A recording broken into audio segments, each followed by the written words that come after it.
बोलिएगा शुरू कर देंगे।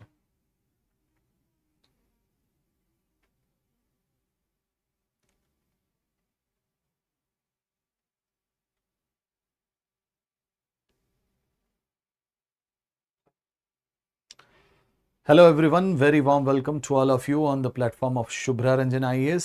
Today I'm going to discuss the test paper, test number 5. So let's begin the discussion.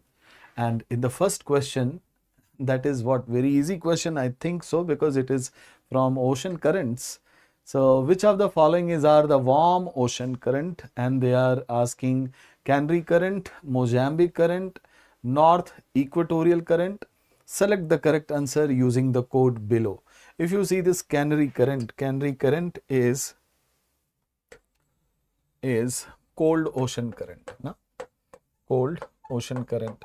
In Atlantic Ocean, if you see the ocean current, Canary current is just coming from the Western European part and towards the south, and it is going to cold the water of western part of Africa, and it is one of the reason why there is a Sahara desert over here. So Sahara, it is because of the cold ocean current. Then you will find this Mozambique current. Mozambique current in Indian Ocean, in southern Indian Ocean. When you see Africa, you will find Madagascar.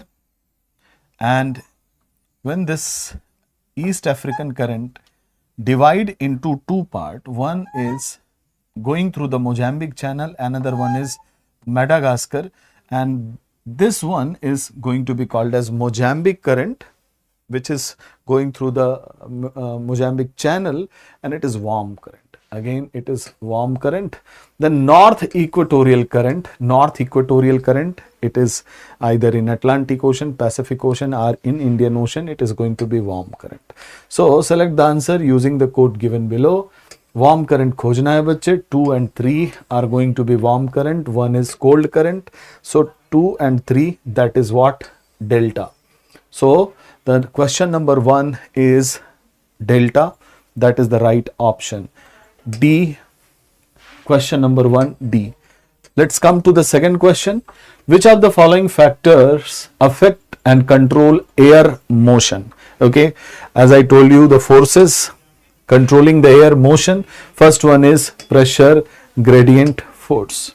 Pressure gradient force, PGF. So there is a pressure difference, high pressure to low pressure, or there is isobar, there are isobars, and this PGF is responsible for wind movement, that is air movement, and hence it is yes factor that control the motion of air.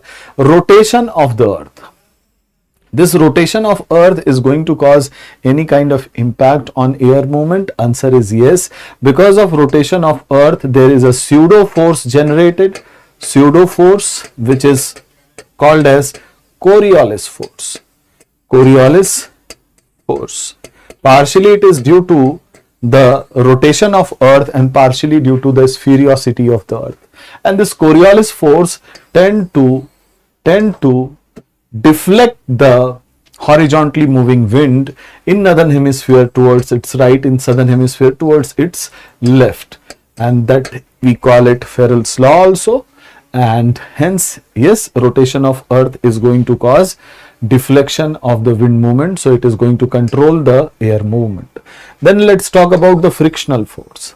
As I told you, the interface between the surface and the air or moving air, wind, is going to cause a frictional force, and this frictional force is always directed.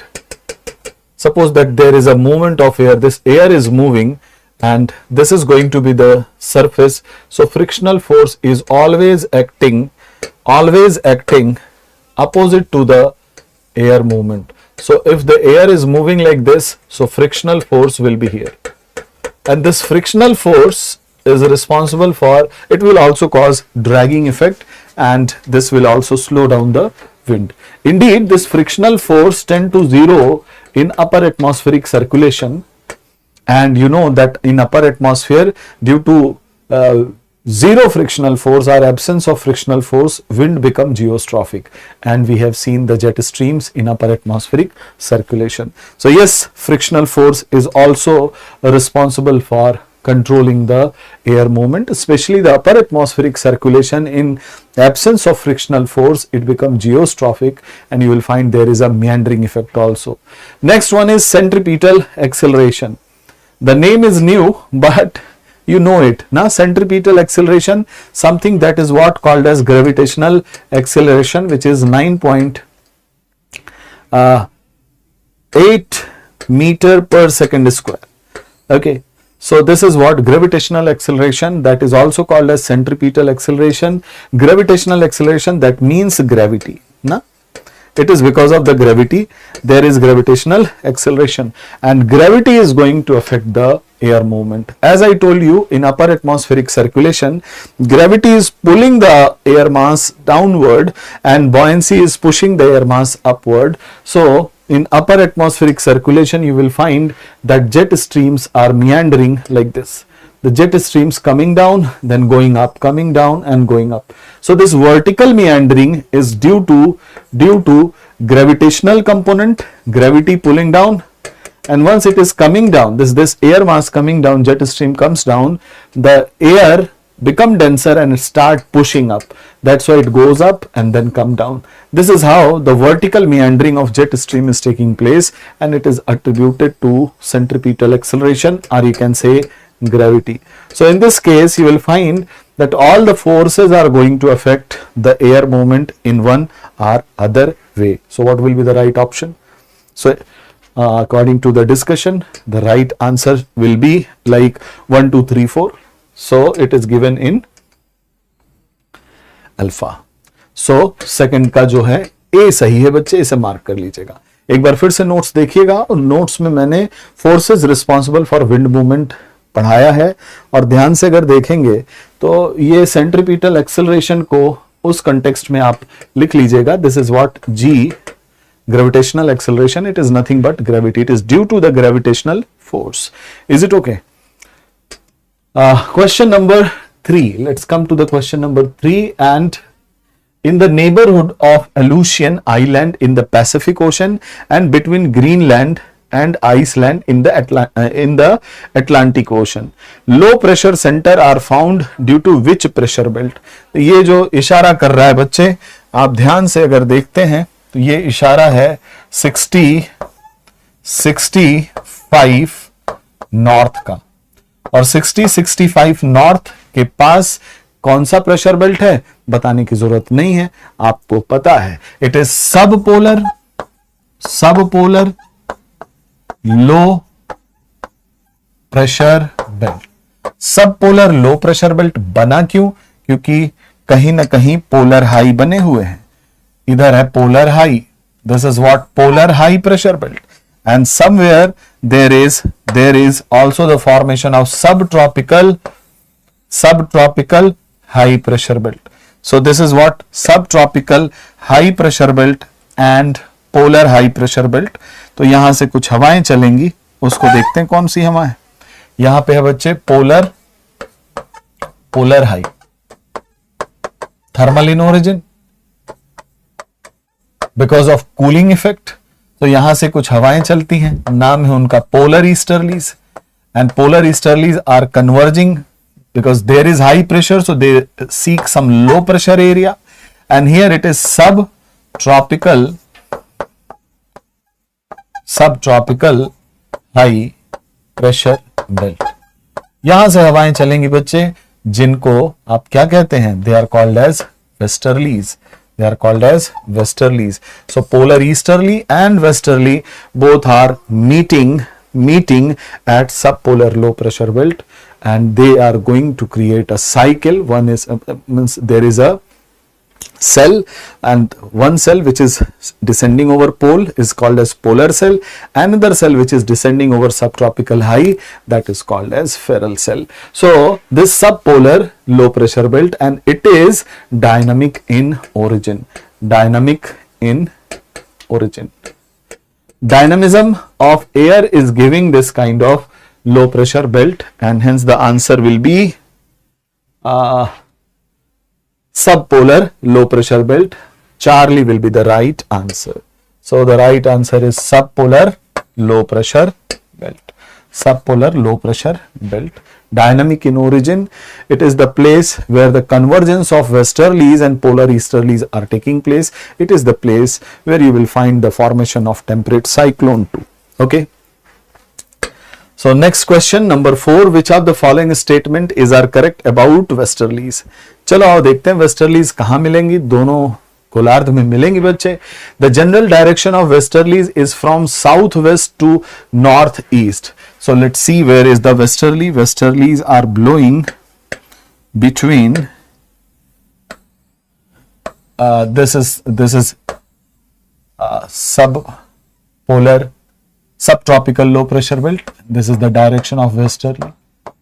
Okay, and here also it is blowing between subtropical high pressure belt, and it tried to move like this, but it turned towards its right. So now let's read the direction. The general direction of westerlies is from southwest to northeast. Direction बताने के लिए मैंने क्या बताया था, इसकी पूंछ पे पहुंच जाओ, पूंछ पे पहुंच के प्लस साइन बता के नॉर्थ, साउथ, ईस्ट, वेस्ट, और इसकी पूंछ पकड़ के खींच लो.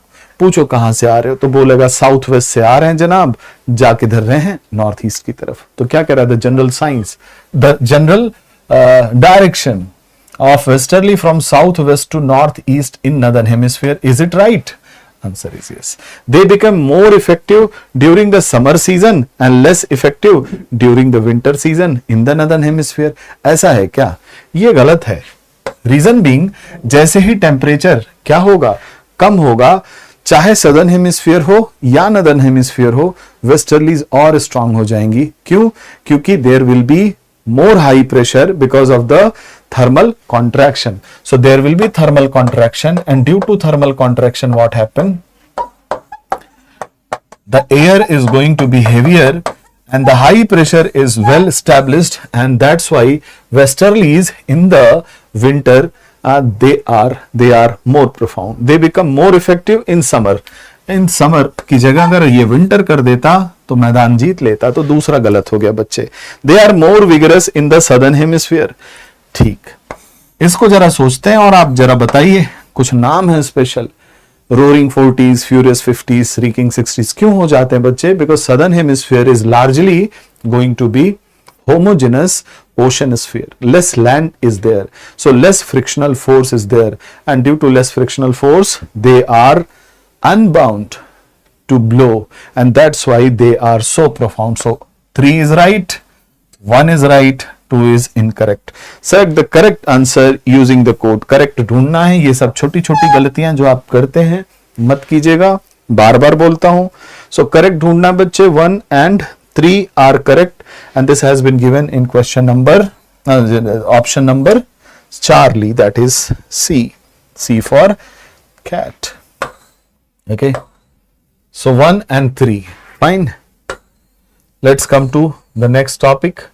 Consider the following. There are some lake that has been given. Dal Lake, ठीक है बच्चे, डल, वुलर, दोनों कहां हो गए बच्चे? पेगांग सो, you will go to Ladakh, you will find over here. Loktak lake, Manipur. Molasses basin, Manipur. ठीक है बच्चे. Okay, Keibul Lamjao national park, Sangai deer. ये सब कुछ आ जाना चाहिए अचानक से, जैसे ही नाम आए ना. So all these things should be there. पेगांगसो. Which of the following, which of the lakes given above are freshwater lake? So Dal, Vular, freshwater lake.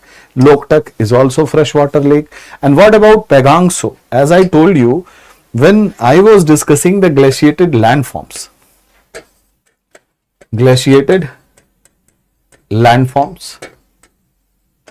and in glaciated landform we were discussing about the Paternoster lakes. If you remember, we discussed cryoturbation. अगर याद हो तो notes उठाइएगा और देखिएगा. We discussed cryoturbation, and there was formation of Paternoster lake, and this is also called as beaded necklace topography. beaded necklace topography. और तब मैंने आपको बताया था, पूछा भी था कि अगर ये लेक्स बनती हैं तो उन्हें आप क्या कहेंगे, फ्रेश वाटर लेक होंगी या they are brackish water lake. और मैंने आपको बताया था कि such lakes are brackish water, they are brackish water lake. Brackish water का मतलब होता है सलाइन वाटर और फ्रेश वाटर के बीच की स्थिति।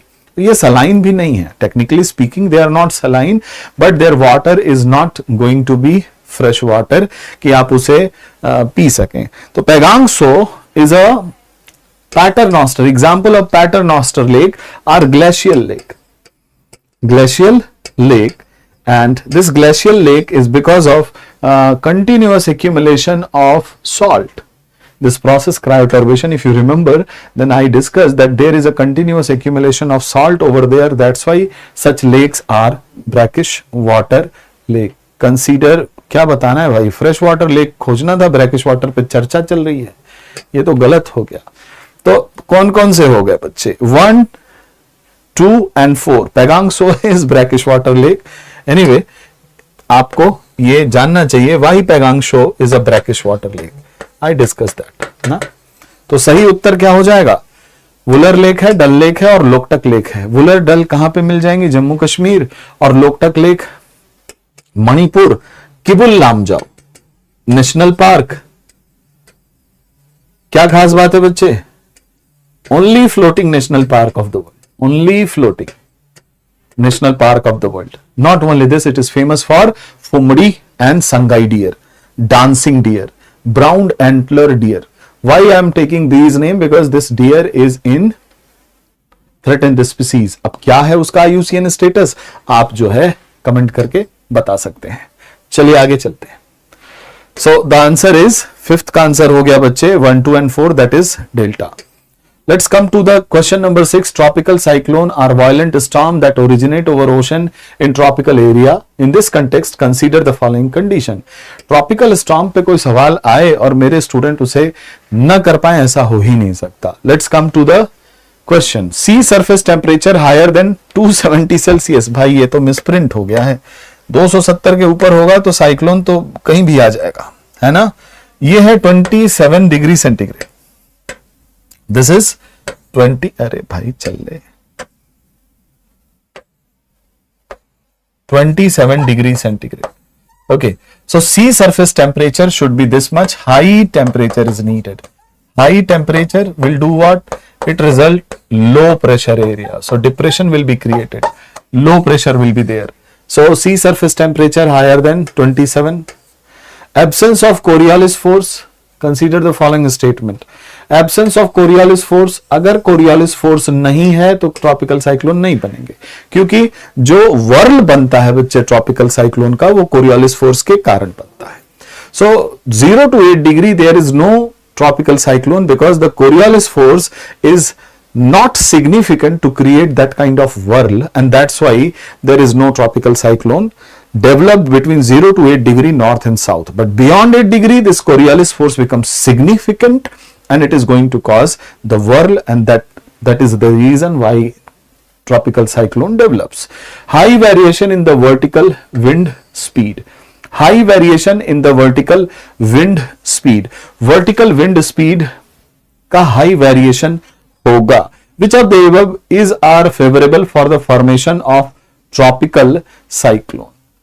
Absence of Coriolis force ये तो नहीं चाहिए. High variation in the vertical wind speed. और क्या कह रहा है कि I think high variation in the vertical wind speed, it is technically there is some glitch. Vertical wind speed में variations की जरूरत नहीं होती बच्चे, because there is convergence of wind, and in that case convergence of wind is needed. So this is also not absurd kind of option, so you should go with on one only. So one is required, that the sea surface temperature must be 27 or above, then only there is formation of tropical cyclone. What is going to happen over here? Let me explain this. So when there is a low pressure generated, this low pressure, So what happened? The wind start blowing towards this low pressure. Okay, and this low pressure is because of 27 degree centigrade. And because of Coriolis force, significance Coriolis force क्या होता है बच्चे? ये wind अपने northern hemisphere में दाहिनी तरफ मुड़ने लगते हैं और दाहिनी तरफ मुड़ते हुए एक वर्टेक्स क्रिएट करते हैं. They start rotating in anti-clockwise direction in northern hemisphere. Then what happened? There is a whirl of wind that create over there, and it is up to tropopause, rising wind. There will be condensation of cloud formation taking place and followed by rainfall.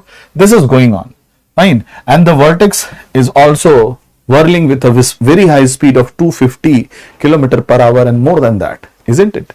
And this wind system start moving from east to west under the influence of trade winds. Okay, so in northern hemisphere the vortex is in anti-clockwise direction, while in southern hemisphere it is in clockwise direction. Southern hemisphere में क्या स्थिति होती है बच्चे? This is low pressure, the wind start blowing like this.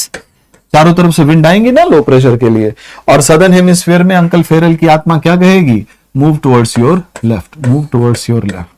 So when the wind start moving towards its left and whirling over here, it create clockwise wind whirl over here. Now, so cyclones in southern hemisphere, they are clockwise. In northern hemisphere, they are anti-clockwise. And there is no role of vertical variation of wind. Okay, so that's why this high variations in the vertical wind speed is absurd kind of statement. So only one is going to be correct. I hope you understand. ठीक है बच्चे, ये क्या हो गया?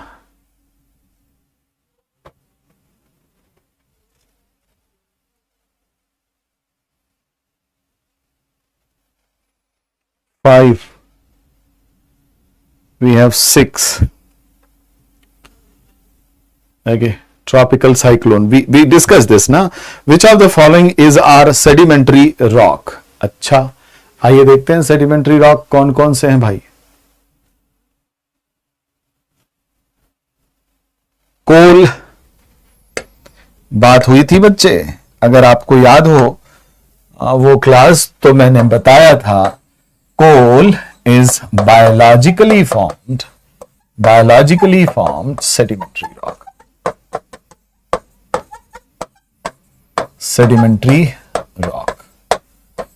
Biologically formed sedimentary rock. And what about slate? What about slate?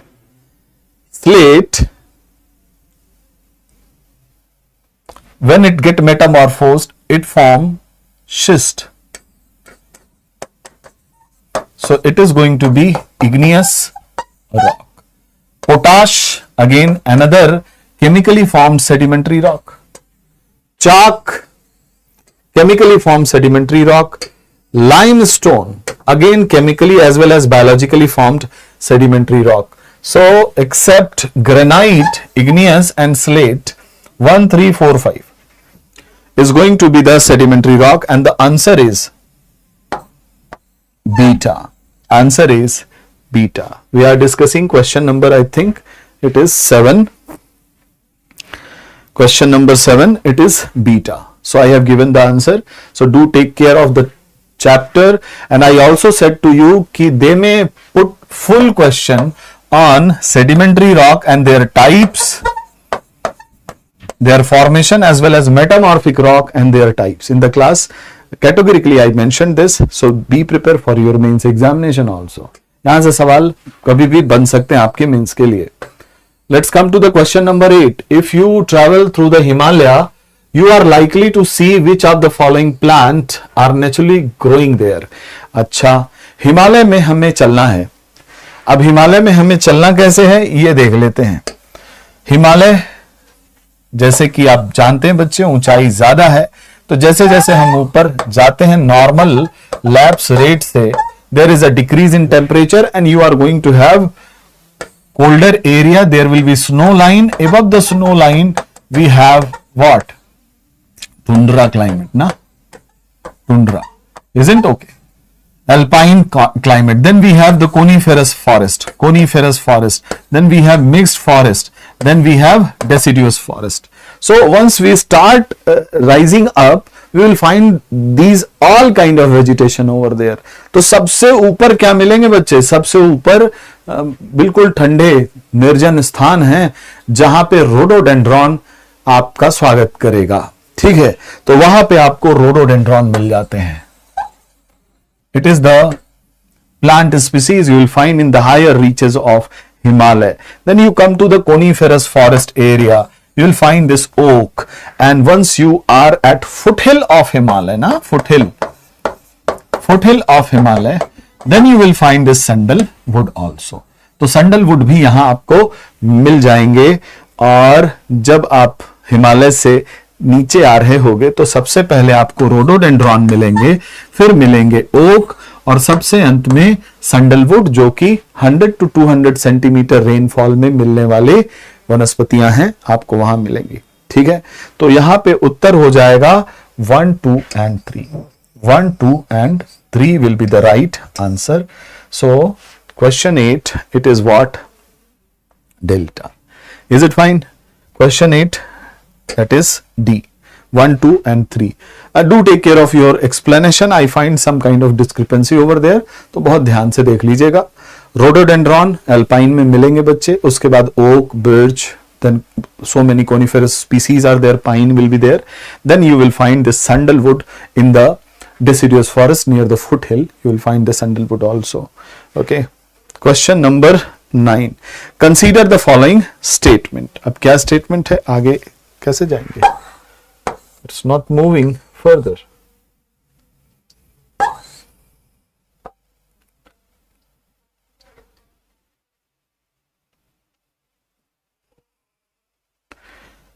अरे भाई ये कुछ और आ जा रहा है। अच्छा स्टेटमेंट है इसलिए नंबर 1 आ जा रहा है। Consider the following statement. I think let me confirm this now. 8, 9.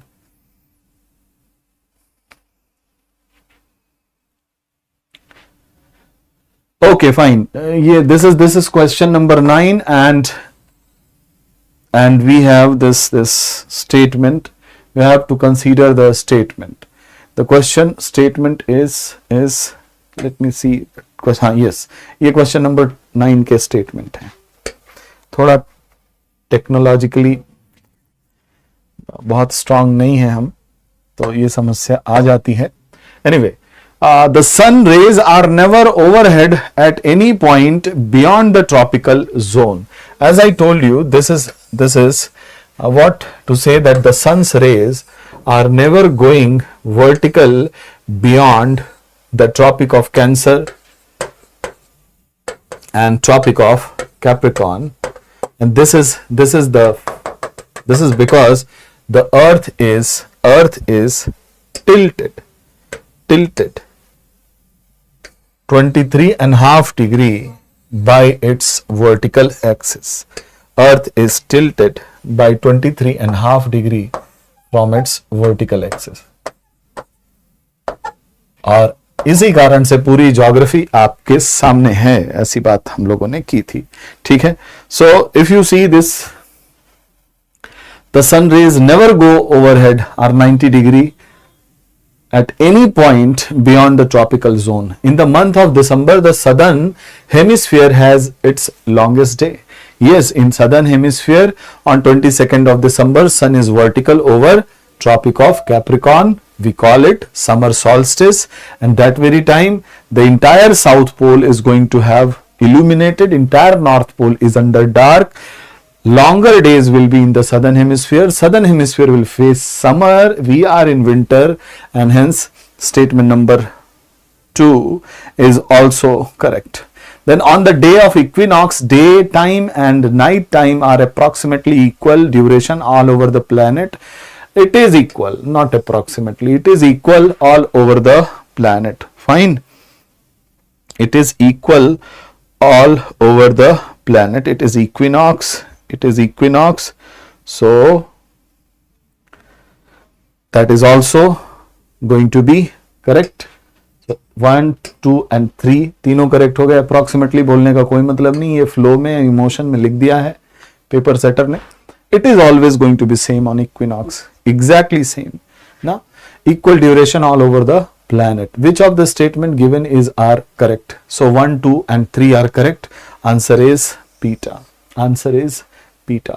Let's come to the next question, and question number 10. Consider the following statement. Intertropical convergence zone represent the meeting ground of northeast and southeast trade wind. Trade wind north east और south east है कि नहीं ये देख लीजिए। ITCZ के बारे में पूछ रहा है भाई। So this is what ITCZ, suppose that it is established between 0 to 5 degree north and south. This is 0 to 5 degree north and south. Okay, here it is ITCZ, and there is convergence of trade wind.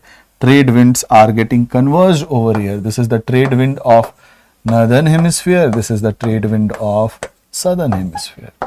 Okay, so देख लीजिए north east क्या बोल रहे हैं, convergence zone north east and south east. पूछ लीजिए भाई किधर से आ रहे हैं, नॉर्थ ईस्ट। पूछ लीजिए इधर से किधर से आ रहे हैं बच्चे, north south east. Is it north east and south east? Answer is yes, so it is the right answer ना। देख लेना कभी भी यहां से सवाल अगर वो बनाते हैं ना, आपको ट्रेड विंड से नहीं गवर्न होना है, आपको ये डायरेक्शन देखनी होगी, ध्यान से देख लीजिएगा। हो सकता है वो ट्रेड विंड भी लिखे हों और नॉर्थ ईस्ट के लिखे हों और साउथ ईस्ट की जगह साउथ वेस्ट लिख दिया हो। बदमाशी करते हैं ना, इसलिए मैं बता रहा हूं। Why I am giving you the not giving you the answer only because इनमें आप गलतियां कर सकते हो। इन्होंने आपको बड़ा सरल सा सवाल दे दिया है जो कोई भी कर सकता है, लेकिन द थिंग इज कि इसमें अगर थोड़ा सा भाषा में एक वर्ड परिवर्तित कर सकते थे तो आप कंफ्यूज हो सकते थे, and that I find manual mistake ना। तो यहां north east and south west trade wind है कि नहीं, साउथ ईस्ट ट्रेड विंड है कि नहीं, वेस्ट तो नहीं लिखा, ये आपको चेक करना होगा। So follow the procedure which has been established in your class.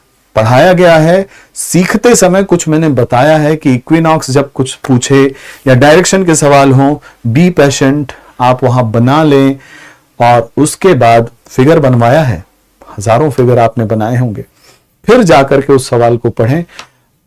मुझे नहीं लगता कि फिर आप गलत करोगे।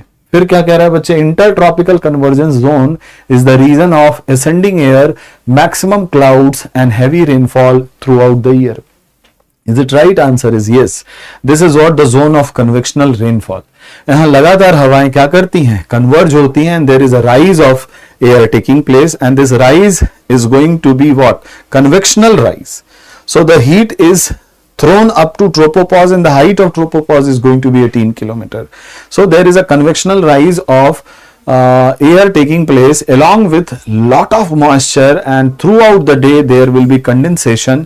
Up to 4 p.m. there is condensation going on, and after 4 p.m. there is everyday rain.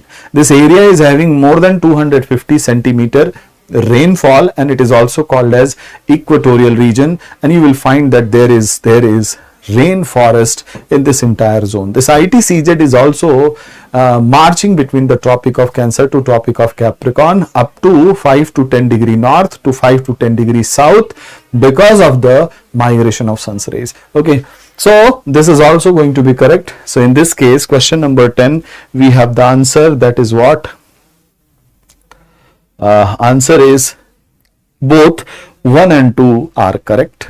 Both 1 and 2 are correct. So it is going to be Charlie. Do remember. Question number 10, Charlie. Let's come to the question number 11. 11.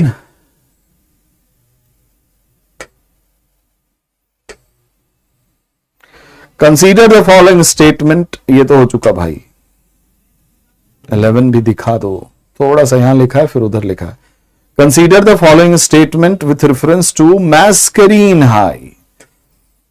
अगर आपको याद आ रहा हो तो बताएं। Mascarene High पे सवाल है बच्चे, क्या है Mascarene High?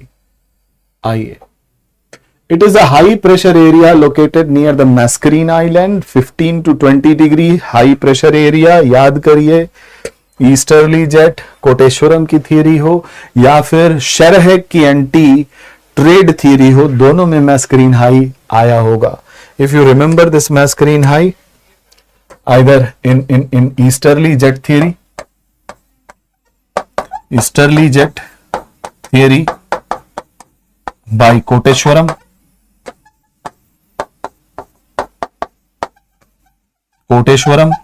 and P.R. Krishnan. I discussed that this jet is actually sinking over here, creating high pressure near Mascarene High. Not near Mascarene High, in that very belt. Mascarene is an island to be identified. That belt get identified. So high pressure over there. Arrival of Indian monsoon may be delayed due to delay in the formation of Mascarene High. Mascarene High जितना high बनेगा उतना ही अच्छा monsoon आने वाला है. South west monsoon की बात हो रही है बच्चे. अगर ये Mascarene High देर में बनेगा, यानी ईस्टर्ली जेट वीकर होगी, एंटी ट्रेड्स वीकर होंगी, तो इंडियन मानसून वीकर होगा. तो स्टेटमेंट 1 एंड 2 दोनों क्या कह रहे हैं? अच्छी बातें बता रहे हैं, कुछ भी उल्टा पुल्टा नहीं बोल रहे हैं. तो क्या कहेंगे हम? दोनों करेक्ट खोजना है ना, ये सब भी देख लेना, करेक्ट खोजना है, incorrect. So both are going to be correct. Okay, if you see the Mascarene High, I am just giving you the idea of Mascarene High over here. This is India.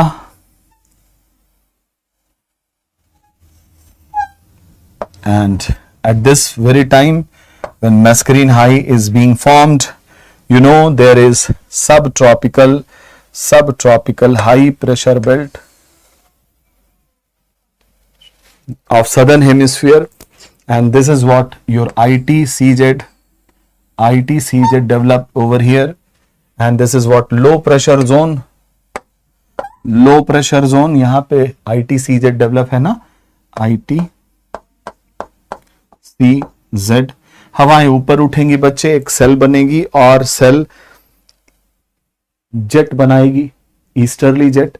और Mascarene high पे ये जो जगह आप देख रहे हैं, आई am just showing it with blue colour. This entire belt is what Mascarene high, and it is also the subtropical high pressure belt, nearby the subtropical high pressure belt of southern hemisphere.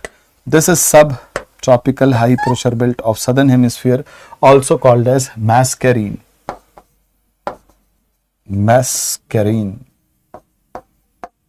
high. And if this is high, then this wind will be stronger. This is the trade wind, and if this wind is stronger, so obviously the wind blowing over here crossing the equator will be stronger, and this is the southwest monsoon. If this high pressure is intensified, obviously the southwest monsoon will be stronger. So do remember this, and hence the answer is Charlie. Let's come to the next topic. Consider the following statement with respect to subtropical high pressure belt. क्या बात है? Subtropical high pressure belt is caused due to the rotation of the earth and sinking and setting down of wind. बिल्कुल परिभाषा ही बता रहा है. So it is what? Dynamic in origin. Okay, dynamic in origin. Sinking of wind. दो cell sink हो रही हैं बच्चे. एक है हेडली सेल की ब्रांच, वो सिंक होती है और फिर यहां से बना लेते हैं ट्रेड विंड, और दूसरी है बच्चे फेरल सेल की ब्रांच, वो सिंक होती है और इधर बन जाती है westerlies. Okay, so this is what your subtropical high pressure belt normally exists at 30-35 north and south. Okay, and this is also called as horse latitude. Here it is Hadley cell, it is Ferrel cell, और यहीं पे बच्चे ये westerly हो गई आपकी westerlies, and this is trade wind. Fine, और यहीं पे आ जाती हैं पोलर ईस्टर्ली, कन्वर्ज होती हैं और यहां से बन जाती है polar. So this is what the kind of tricellular meridional circulation. बहुत कायदे से पढ़ाया गया है, समझाया गया है, उम्मीद करता हूं याद भी होगा. तो अब पढ़ते हैं बच्चे. Subtropical high pressure belt is dynamic in origin, right. Subtropical high pressure belt is characterised by cyclonic condition. Sir sinking of air and divergence, तो यहां पे साइक्लोनिक कंडीशन नहीं होती, यहां पे होती है anti cyclonic condition, anti cyclonic condition. और एंटी साइक्लोनिक कंडीशन होने से तो वहां रेनफॉल नहीं होता, डाइवर्जेंस होता है। Sinking of air, divergence, cyclone में क्या होगा, rise of air, rainfall. Sinking of air, air will be warmer and there will be no chance of rainfall, so anti-cyclonic condition। तो ये तो गलत हो गया यार। The pressure belt occupy their normal ideal position at the time of the vernal equinox and autumnal equinox when the sun is vertical at equator। Yes, when it is at equator normally it happen to be 30-35, ठीक है, ये तो सही हो गया। लेकिन जैसे ही northward shifting होती है तो ये बच्चे 35 to 40 शिफ्ट हो जाता है। ये नदर्न हेमिस्फीयर की कहानी है। और सदर्न हेमिस्फीयर वाला जो 30-35 होता है दैट शिफ्ट 30-25 साउथ। तो इधर वाला जो है 30-25 साउथ पे आ जाता है। और ठीक वाइस वर्सा, जब sun is vertical over tropic of Capricorn it shift 35-40, and what about the northern hemisphere subtropical high pressure belt? It further shift 30-25. So this is the shifting of pressure belt, and due to this shifting of pressure belt, we also know that there is a genesis of seasonal wind and the southwest and northeast monsoon. So third is also correct, 1 is correct, 2 is wrong. अब देखें क्या पूछ रहा है भाई। Which of the statement given is are correct? So 1 and 3 is correct. 1 and 3 दो गलत है, तो ये है answer B for beta, that is the right answer। Okay, let's come to the next question, and the question number 13. Consider the following statement with respect to latitude. All latitude are parallel to the equator. All latitude are parallel to the equator. Okay, parallel to the equator, कहां चले गए भाई, आ जाओ नीचे। All latitude are parallel to the equator. The distance between two latitude differed by 1 degree is approximately 10 kilometre. बताया है यार, अब इसको क्या सॉल्व कराना। The latitude in the region of the equatorial low pressure belt are known as horse latitude. The latitude in the region of equatorial low pressure belt, they are horse latitude. Answer is no. The distance between two latitude 111.32 kilometer. This is the average distance. All latitude are parallel to the equator. This is also right. But अगर ये कह देता कि all the latitude are parallel even in polar reason, तो वहां दिक्कत होती। Polar region में डिस्टेंस थोड़ी सी बढ़ जाती है because of the flatness of earth, और वो डिस्टेंस ज्यादा नहीं होती, 380 मीटर के आसपास there is an increase. So normally it is 111.32 kilometre, and in polar region you have 111.72 kilometre. This is going to be the distance which is little bit increased, but for this very answer, this very question, this only 1 is correct, 2 and 3 are incorrect. Let's find out the answer. So only 1 is correct, so answer is going to be alpha. ठीक है बच्चे, answer is alpha. Question number 14. Consider the following statement with respect to monsoon trug. Monsoon trug is an elongated high pressure area. Monsoon trug, it is what? It is elongated high pressure area.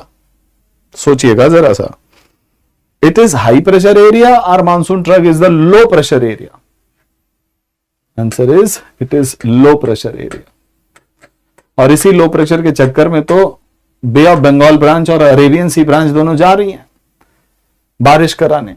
Northward migration of monsoon trug result in active monsoon over major part of India. This is northward monsoon trug. It is moving southward. Then there is what? More rainfall, more rain.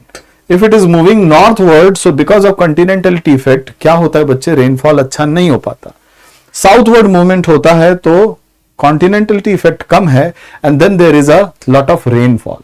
So 1 is incorrect and 2 is also incorrect. So what will be the right answer? 14. अच्छा, not correct खोजना है ना. So not correct. Both are not correct. Yes. मैं सोचा कि both are correct बता रहे है ना. Both are not correct. So please correct it. Both are not correct. Let's come to the next question. And the next question is 13 is over, 14 is over, 15. Consider the following statement. Continental part of the tectonic plate is thicker than the oceanic part of the plate. याद करिए, interior of the earth. Topic है interior of the earth. क्या बताया था? Earth crust, सियाल सीमा. Continental oceanic. Oceanic crust पतली है, continental crust thicker होती है. Average thickness 35, average thickness 5 to 8. चलिए पढ़िए. Continental part of tectonic plate is thicker than the oceanic part of the plate. When the continental and oceanic plate collide, the continental plate is always overridden by the oceanic plate. ऐसा क्या? ये तो उल्टा लिख रहा है जी. Subduction of oceanic plate takes place. In 2004 tsunami in the Indian Ocean was caused due to the subduction of Indian plate below the Burmese plate. Near Sime Yulu, there is a plate boundary which is going on, and this was the right thing which happened, and due to that 2004 tsunami was triggered. Okay, so 1 and 3 is going to be right. 1 and 3. So answer is going to be delta. 15D. Okay, 1 and 3 is right answer. Let's come to the question number 16. Which one of the following pair island is separated from each other by 10 degree channel? ये तो मुझे नहीं पता, देख लेना भाई, answer बताना पड़ेगा. हाँ बताइए सर, कुछ और पूछे होते. ओके आगे चलें. Next question 17. Arrange the following mountain. कहां चला गया भाई? Arrange the following mountain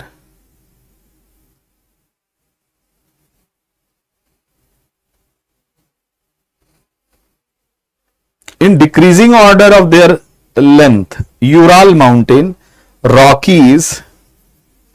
Ural लगभग 1200 किलोमीटर, रॉकीज है आपके लगभग 3500 किलोमीटर. आगे देखें कौन कौन से हैं. ग्रेट डिवाइडिंग रेंज ना, सॉरी, हाँ ग्रेट डिवाइडिंग रेंज ये ज्यादा होगा. The Alps. तो सबसे बड़ा तो एंडीज है 7000 किलोमीटर. ठीक है, सो एंडीज के बाद अगर हम देखें इनमें से, so the next one is Rockies, almost 5000 kilometre. तो अगर देखा जाए Rockies mountain it is extended more than 4800 kilometre. Then we have Great Dividing Range. कहां पे है बच्चे Great Dividing Range? Australia. It is almost 3500 kilometre in the length. Then we have, और क्या था? What was next? Ural. I think Ural is there ना?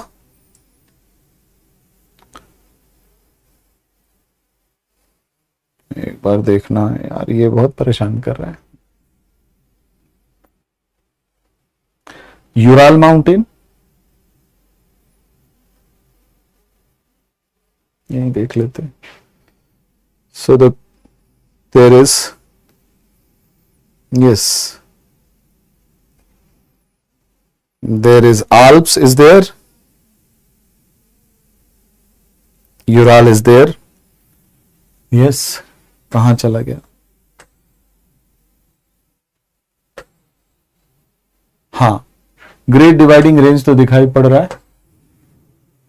Ural था कि क्या था ये नहीं याद आ रहा.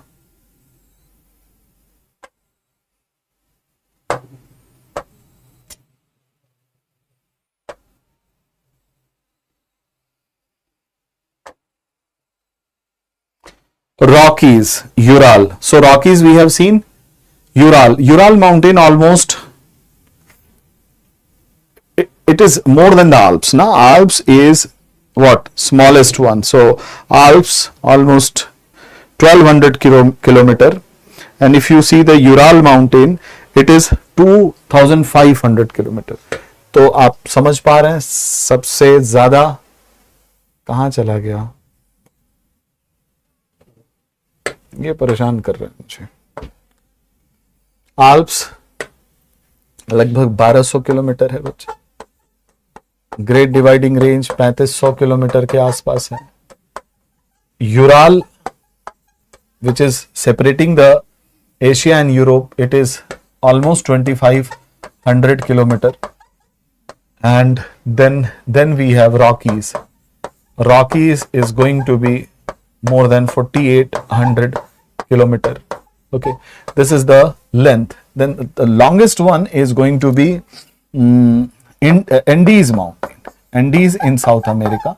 Andes is going to be of 7000 kilometre. Even Himalaya की जो लेंथ है बच्चे, वो ग्रेटर हिमालय की 2400 किलोमीटर, मिडिल हिमालय की 100 किलोमीटर ज्यादा है. So 2400 kilometre. So these are the length almost there. So इसको आप अरेंज कर लीजिए. And question number 19, when you arrange it you will find the option B is the correct. B is correct. B for 2, 3, 1, 4. 2 Rockies होगा, 3 Great Dividing Range, 1 that is what Ural, and Alps will be the fourth one. So B is the right answer. Okay. Which of the following influence the salinity in the ocean? This is good question. Now let's find it out. Precipitation. Salinity in the ocean. When there will be precipitation, this is water and it is having certain amount of salt, and this is water volume V, and this salt is dissolved in this water. Whenever there will be precipitation, that means addition of new water. So what will happen? This will increase the salinity or decrease the salinity? Answer is it will decrease the salinity. So will it affect? Answer is yes. Ocean current. Again, ocean current. Suppose that cold ocean currents are coming. Cold ocean current are having less saline water, क्योंकि वहां पे melting of ocean हुआ और melting of snow हुआ है, उससे less saline water अगर आता है तो बच्चे क्या करता है? It will also reduce the salinity. What about wind? Wind is also causing intermixing of the ocean water. Okay, the drag of wind is causing ocean current. So obviously it will also affect the salinity. Freezing of water. That is the thing which you should understand. Freezing हो, ध्यान से सुनिएगा, जब कभी freezing हो रही होती है या इवेपोरेशन हो रहा होता है बच्चे, दोनों केस में जो सोल्यूट है वो छोड़ दिया जाता है. Solute remain in the solution and there will be evaporation, water vapor goes up, and this is also there when there is formation of ice taking place. So solute is what left behind. तो evaporation अगर होगा तो salinity बढ़ जाती है क्योंकि water चला गया, water lost. और यहां भी अगर freezing हो गई बच्चे तो यहां salinity क्या होती है? एक्स्ट्रा ऐड हो जाती है. So there is also increase in salinity. हाँ, जब मेल्टिंग होता है तो फ्रेश वाटर ऐड होता है. In that case there will be decrease in salinity. So precipitation, ocean current, wind, freezing of water and thawing of water as well as evaporation, all factor are going to affect salinity. So in this case what will be the right answer? Answer that is what? Delta. Okay, let's come to the next question, and that is what? The rotation of the earth has an effect on which of the following? Earth rotate हो रही है भाई. Formation of day and night होगा कि नहीं? Class 6 का बच्चा बताएगा. Deflection of ocean current भाई, because of rotation there is Coriolis force, and Coriolis force is responsible for gyre formation. In the northern hemisphere there is a clockwise gyre of ocean current. In the southern hemisphere there is anti-clockwise gyre formation. It is because of Coriolis force. So deflection of ocean current is attributed to rotation of earth. Spheroidal shape of the earth, although it is technically incorrect, spheroidal shape, क्योंकि अर्थ के जैसा perfect sphere तो ढूंढने से नहीं मिलेगा. सूरज को लेके ढूंढें अर्थ जैसा परफेक्ट स्फीयर नहीं मिलेगा। लेकिन हां, क्योंकि बल्ज आपको इक्वेटर पे मिलेगा 12,756 किलोमीटर का डायमीटर है बच्चे, equatorial diameter, and 12,714 kilometre is what polar diameter. So there is a slight bulge of 42 kilometer and it is attributed to centrifugal force. Centrifugal force, and this centrifugal force is responsible for this bulge, hence it is also referred as centrifugal bulge. और ये centrifugal force किसके कारण है बच्चे? Rotation of earth. तो yes, yes, yes, ये तीन तो हैं, और भी जुड़े हैं, देख लेते हैं जरा। 19, क्वेश्चन नंबर 19। अच्छा, अब इधर चलना है। क्वेश्चन नंबर 19, अच्छा, formation of high tide and low tide, इसको भी देख लेते हैं बच्चे। Formation of high tide and low tide, let me explain the tide. Earth पे वाटर बॉडी है बच्चे, moon and the sun, they are having tidal force, and due to this tidal force what happen, the water body on the earth feel a force that is called as gravitational attractional force, and that is tide. Fine.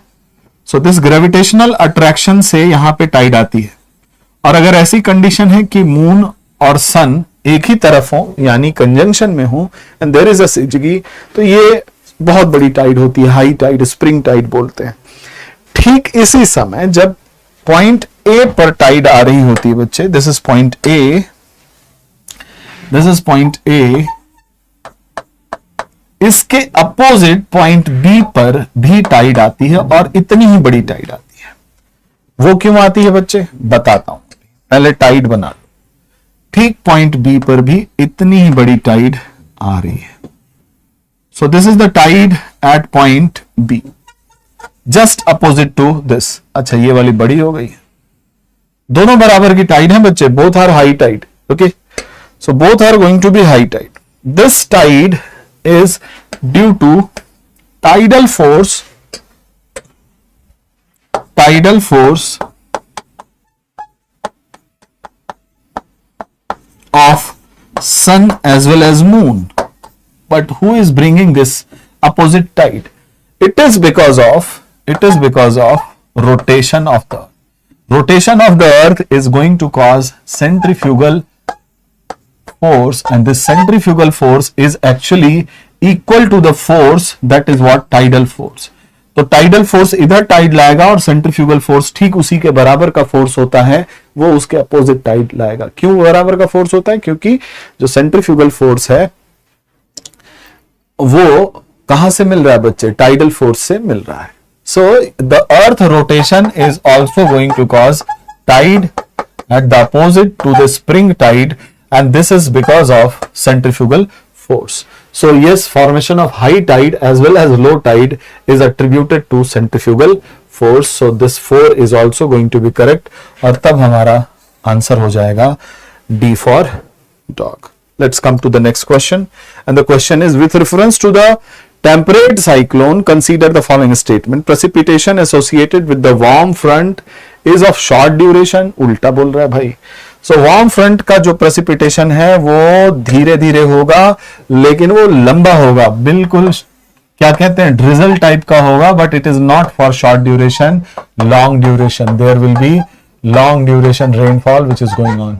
Okay, so statement 1, question number 20, statement 1 is correct, 1 is correct. Fine, क्या ढूंढना है भाई? Precipitation associated with the warm front is of short duration.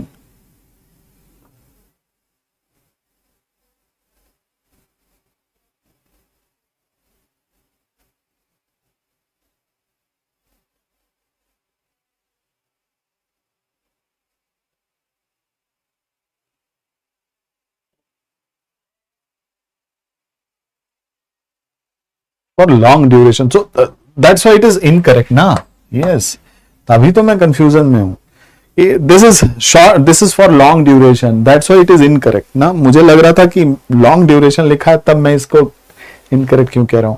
So this is for short duration, it is for long duration, that's why it is incorrect. Precipitation associated with cold front is always in the form of thunder shower. So yes, there is a thunder shower, that is for short duration indeed, and that is what right answer means. Statement 2 is correct, so we will go with beta. Question number 20, that is beta. Question number 20, that is beta.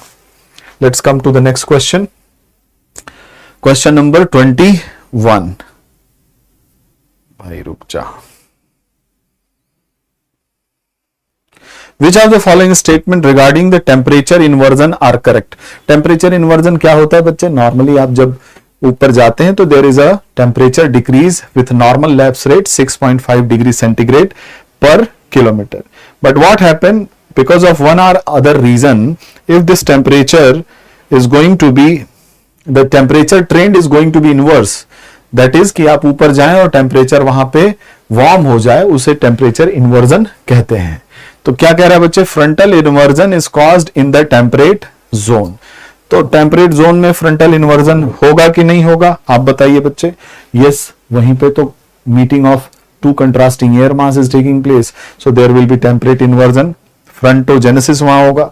In frontal inversion the inversion layer is always sloping. This is also going to be correct.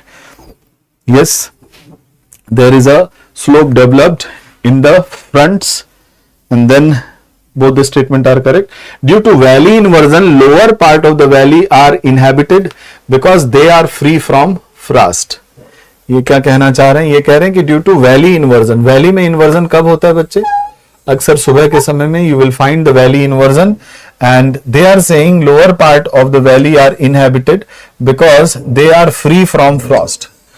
Valley के अंदर जब thermal inversion होगा तो वहां पे ढेर सारा frost होता है, and that's why it is incorrect. So we are discussing question number 21.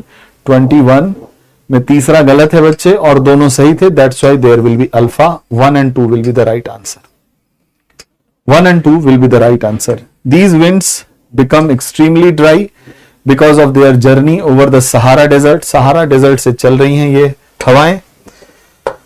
Sahara desert से चलने वाली ये हवाएं क्या होंगी जरा देखते हैं. सहारा डेजर्ट से चल करके कहीं आएंगी और वहां आकर के कुछ कर रही हैं. Let's see. ये रहा आपका सहारा.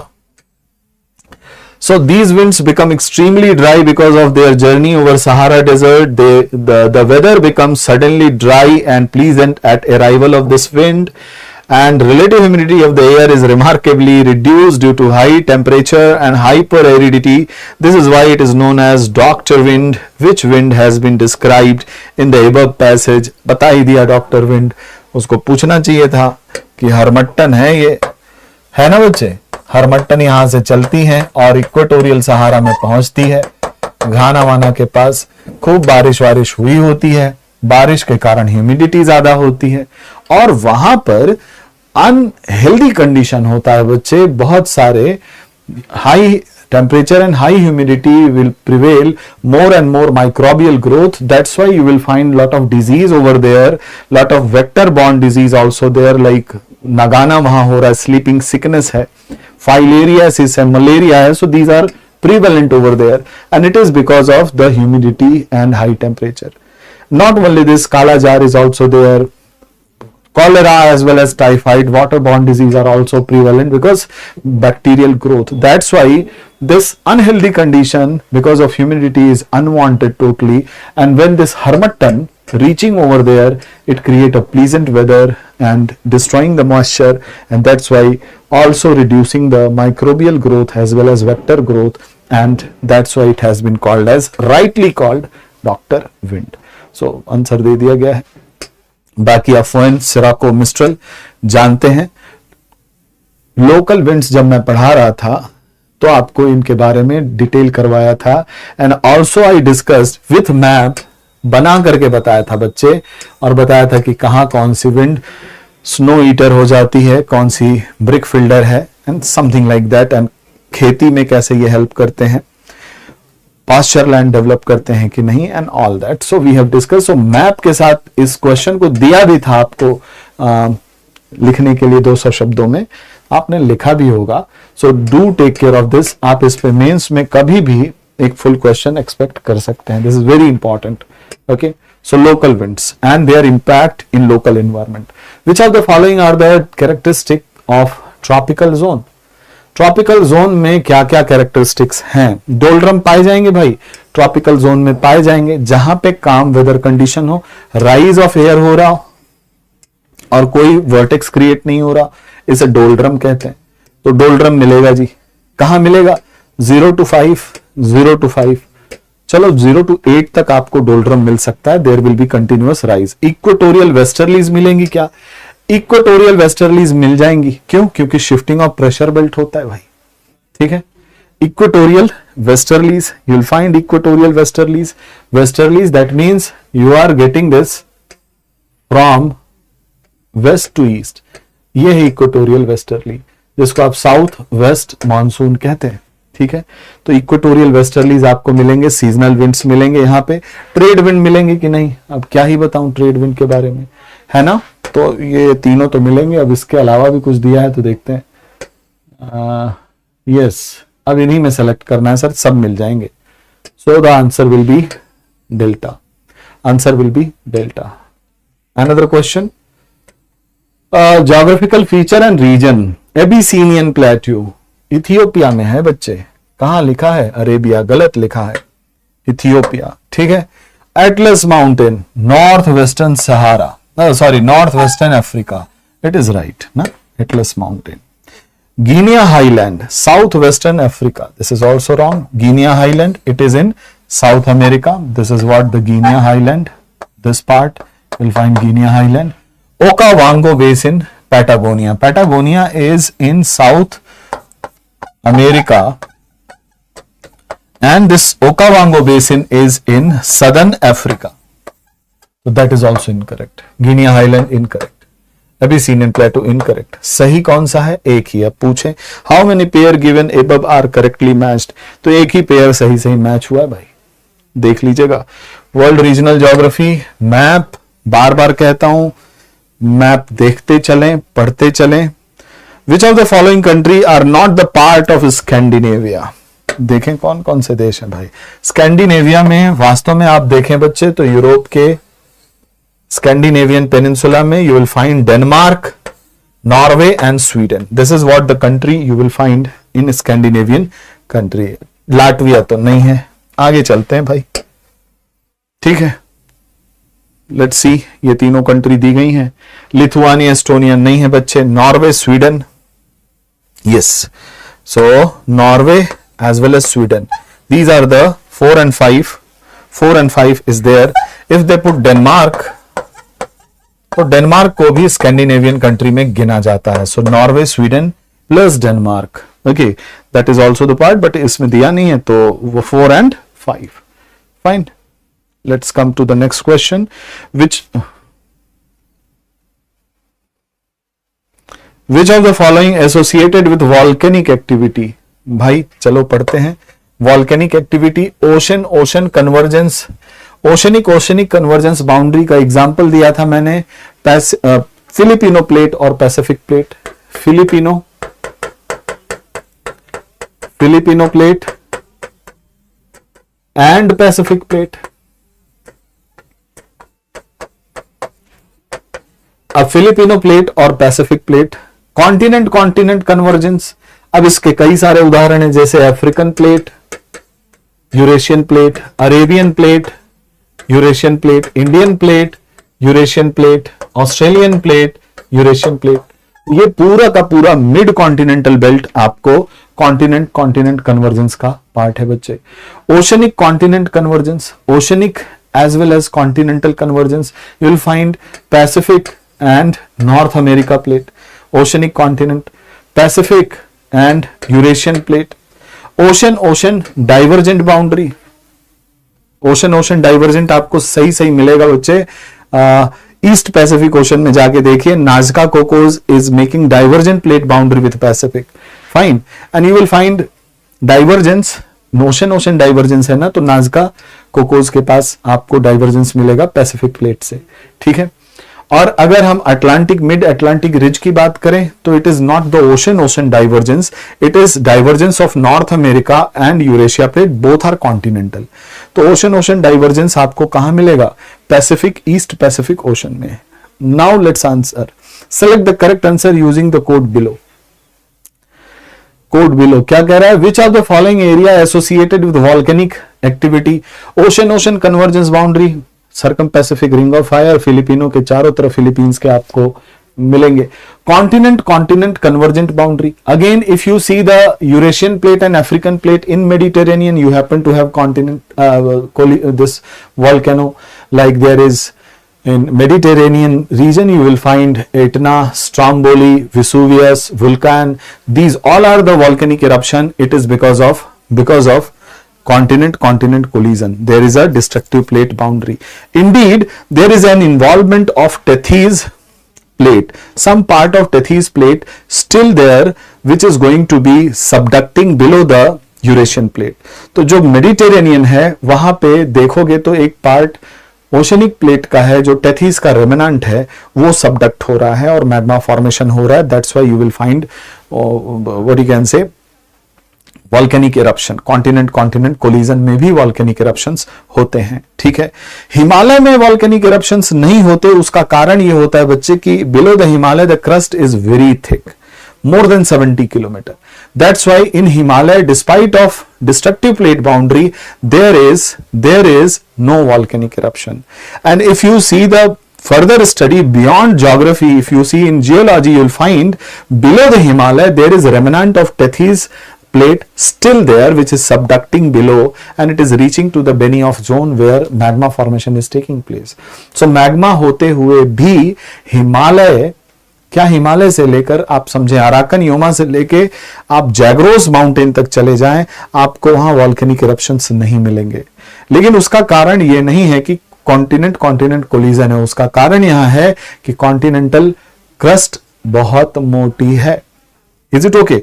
और ठीक वही कॉन्टिनेंटल क्रस्ट जब मेडिटेरेनियन के पास आप पहुंचते हैं, you will find lot of volcanic eruption, that is also continent collision. तो यहां भी आपको मिल रहे हैं। Ocean continent convergent circum Pacific ring of fire, ocean divergent boundary, here also you will find the volcanic eruption, and this volcanic eruption mostly going to be silent type and fissure type of eruption.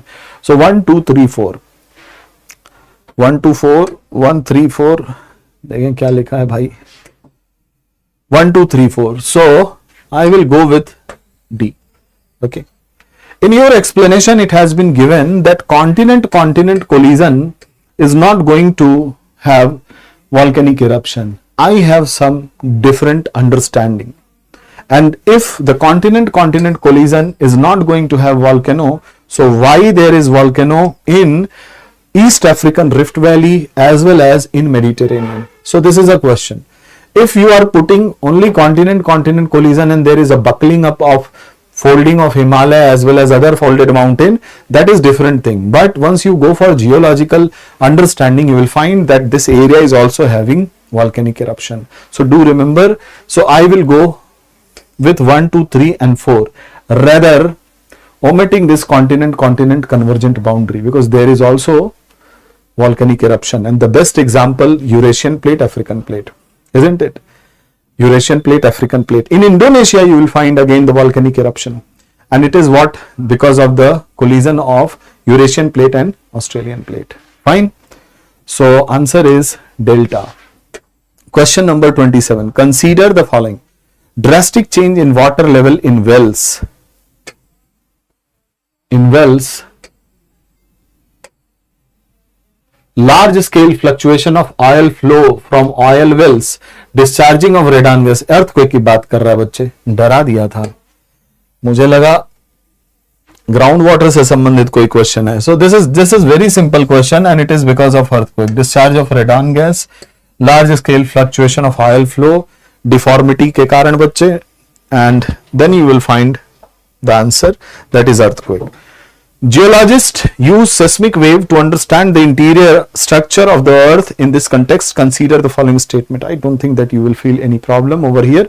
The denser the earth layer, the higher the velocity. जैसे जैसे density बढ़ती है, velocity बढ़ती जाती है बच्चे. The P wave can travel through the layer of crust and mantle. Only P wave can pass through all the medium. So it is wrong. सही करते चले, नहीं तो पता चला ये तो सही है, ये गलत हो गया. The shadow zone of S wave is larger than the P wave. भाई P wave shadow zone तो इतनी ही दूर आता है ना बच्चे. ये है 103, 143, 103, 143. This is the P wave shadow zone. And what about S wave shadow zone? ये पूरा का पूरा एरिया. तो S wave shadow zone बड़ा है, P wave shadow zone छोटा है, यही तो लिखा है. तो 1 and 3 is correct. करेक्ट खोजना है तो 1 and 3 is correct. Answer will be Charlie. Question number 29.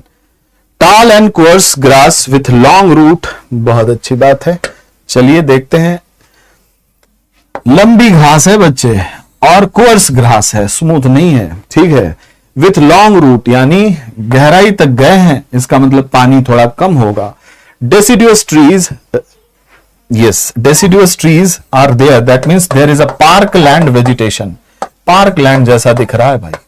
Grasses हैं लंबी लंबी और पार्क लैंड. अब तो समझ गए होगे. अब इससे आगे क्या पढ़े. Renewed foliage and flower in the rainy season. बारिश आई तो लगता है कि एकदम लश ग्रीन फॉरेस्ट है, और जैसे ही बारिश खत्म तो लगता है कि अरे यार इस बियाबान में कौन आए. तो ये कहां की बात हो रही है आपको पता चल गया होगा, बताने की जरूरत नहीं. The big game country, the savanna ना, big game country savanna. So this is what alpha. Question 30. Consider the following statement regarding jet stream. Jet stream are narrow band of strong wind that generally blow from west to east. Generally blow. अगर global jet stream की बात करें तो ये statement सही है बच्चे. Local jets कभी कभी दूसरी डायरेक्शन में भी बनती हैं. Jet stream develop where air masses of different temperature meets. That is also correct. 1 and 2 both are correct. So answer is Charlie.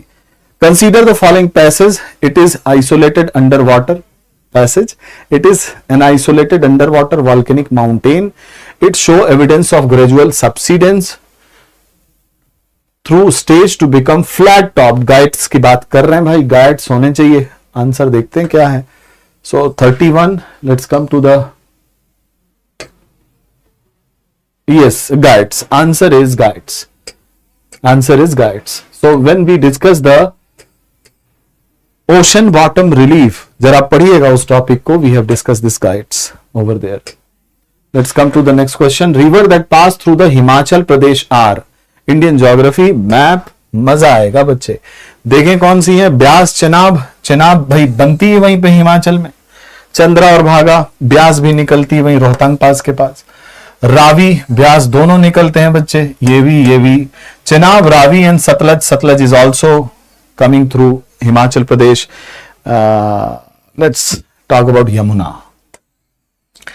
आपको लगेगा कि यमुना निकल रही है उत्तरकाशी से और चली आ रही है, लेकिन एक जिला है बच्चे, सिरमौर जिला हिमाचल प्रदेश का.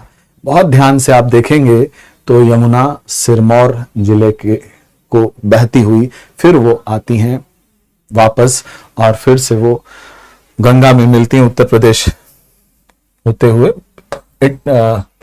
इलाहाबाद के पास. तो ये जो ऑप्शन है इसमें ब्यास, चनाब, रावी, सतलज और Yamuna. So this is what the option D is going to be the correct. Fine. Question 33. Consider the following statement with respect to shield volcano. Shield volcano, captain America बताया था. कैप्टन अमेरिका की shield कब बनेगी? जब लावा बहुत ज्यादा fluid होगा, basic लावा होगा, बहुत पतला होगा, निकला और दूर तक फैल गया.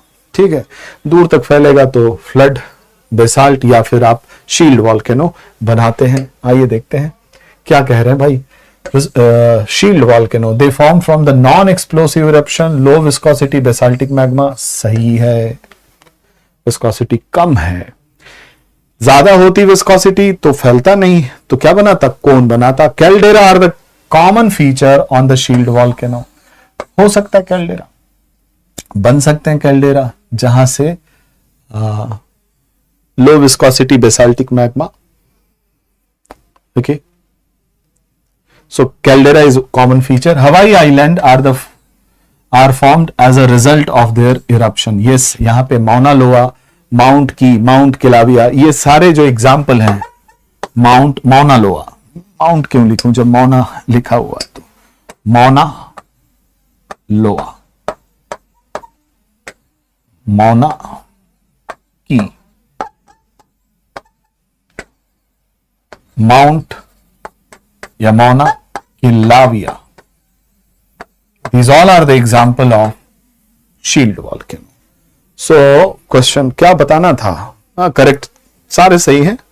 So सारे सही हैं तो सारे सही कहां होंगे? 1 2 3. That is what? Delta. Question number 33 we have discussed delta.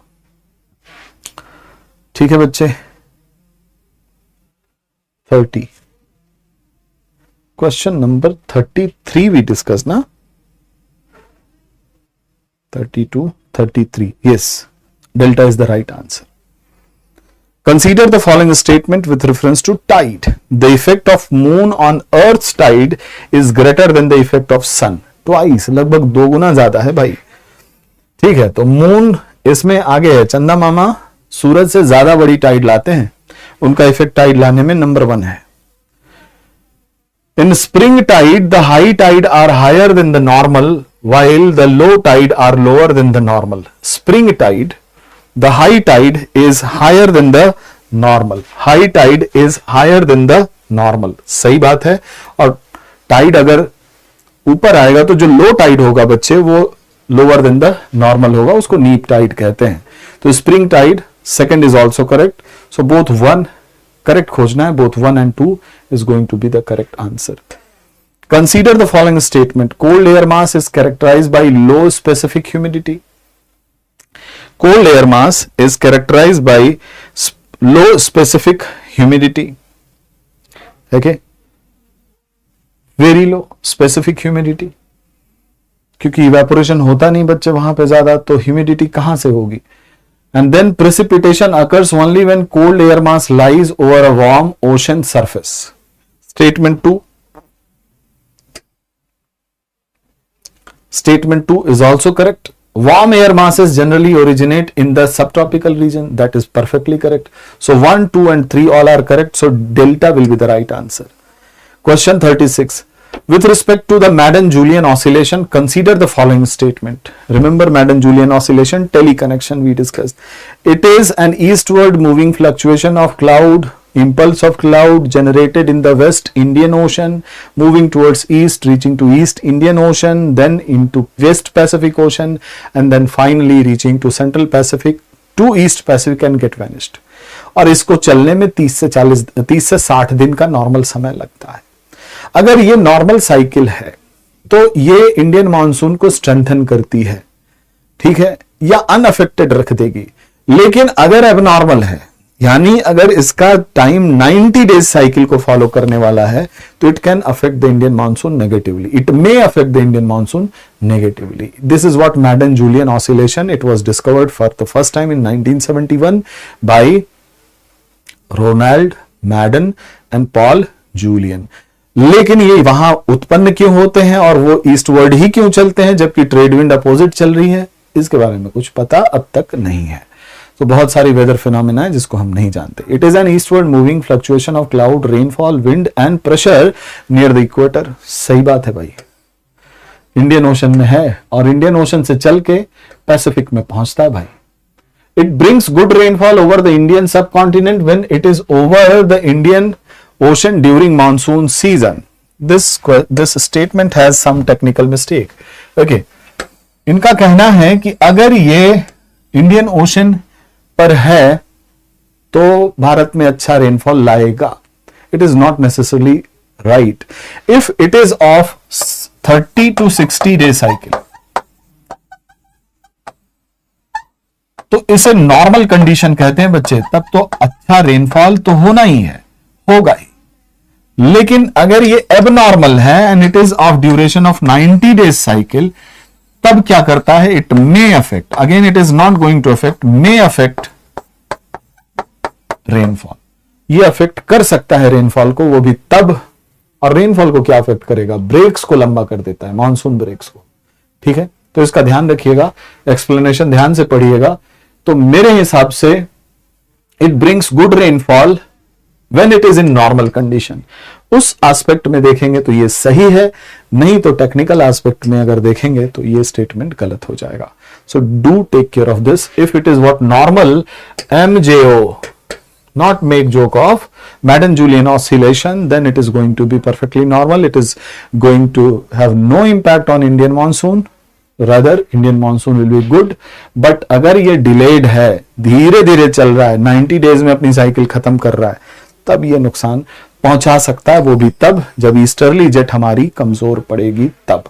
तो इसको आप जरा सा कंफ्यूजन में रख सकते हैं, आपके एक्सप्लेनेशन में थोड़ा कुछ अलग दिया है, उसको ध्यान में रखिएगा। उसमें दोनों को करेक्ट माना है, ठीक है। अगर आप इसे नॉर्मल मानते हैं तो this statement is perfectly correct, मुझे उससे कोई शिकायत नहीं। लेकिन it brings good rainfall over the Indian subcontinent when it is over the Indian ocean during monsoon season. During monsoon season अगर 90 दिन का हो गया तो क्या करोगे, है ना। तो when you are considering that aspect, then it is going to affect the Indian monsoon negatively. ठीक है बच्चे, तो ध्यान रखिएगा। Consider the following statement. अगर अभी देखा जाए तो आपके स्टेटमेंट एक्सप्लेनेशन मैंने जो पढ़ा है उसके हिसाब से both are going to be the correct answer. मैं मान के चल रहा हूं कि कंसीडरेशन क्या रखा गया होगा, ये नॉर्मल साइकिल का है, लेकिन डिलेड साइकिल जो 90 दिन का, जो रेयरेस्ट ऑफ रेयर फिनोमिना है, वो अगर होता है तो ये नेगेटिवली इफेक्ट करेगा।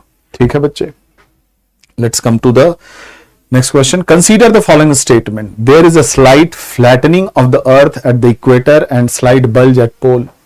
ये क्लास 6 वाला सवाल है, आप कर सकते हैं।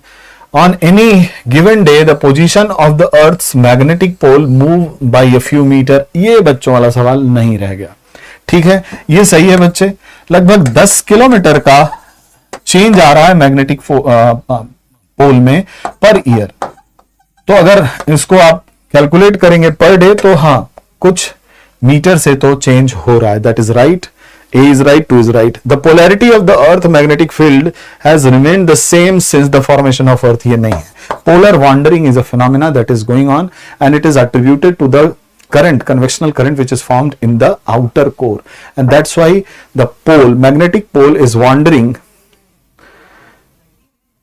For almost in 2000 years, there is a wandering of the pole that is taking place, and every year this pole is wandering from west to east by 10 kilometre. अभी वेस्ट में आया था, अब ये धीरे धीरे ईस्ट की ओर जा रहा है, साउथ में ऊपर जब आप पोल पे देखोगे तो। ठीक है, so do take care of this polar wandering. Question number,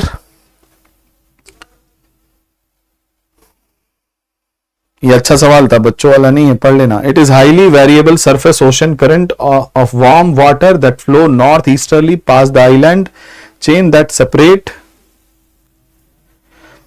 It is a highly variable surface ocean current of warm water that flow northeasterly past the island chain that separates। अब देखा जाए क्या है आगे।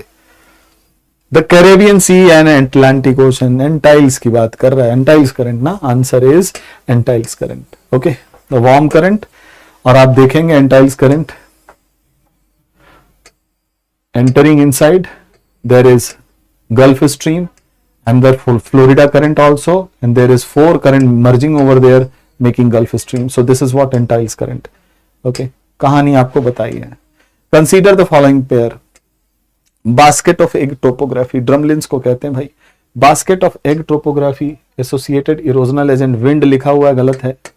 ठीक है, drumlins, ड्रमलिन्स बनते कैसे हैं बच्चे? ग्लेशियर ला करके मोरेन डिपॉजिट करते हैं और ढेर सारा ग्लेशियर छोड़ के चले जाते हैं, और ढेर सारे ग्लेशियर इस तरह से वहां अरेंज होते हैं कि ऐसे देख के लगता है कि यार ढेर सारे एग रखे हुए हैं बास्केट में।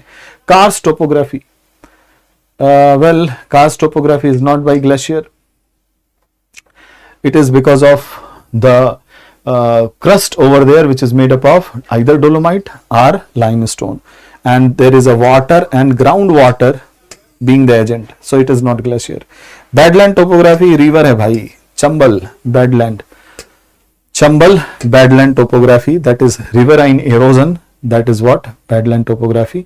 how many pair is correctly matched? तो एक ही तो दिखा, only one, So answer will be question number 39. Answer will be A. 39A. ठीक है बच्चे, 39A. 40. A new type of El Nino called El Nino Moduki appeared in the news. In this context, consider the following statement. El Nino Moduki कहां बनता है बच्चे? आपको class में बताया गया है. ये रहा El Nino Moduki. Same but different. Same but different. El Nino तो बनता है ये, एल नीनो मोडुकी बनता है थोड़ा सा सेंट्रल ईस्ट पैसिफिक ओशन. जो वार्मिंग अप ऑफ वाटर है वो यहां हो जाती है. ठीक है, सेम बट डिफरेंट. अब होगा क्या, यहां वार्मिंग होते ही यहां से हवाएं ऊपर उठेंगी, हवाएं ऊपर उठेंगी तो कंडेंसेशन होगा, कंडेंसेशन होगा तो बारिश होगी. बारिश कहां हो रही है बच्चे?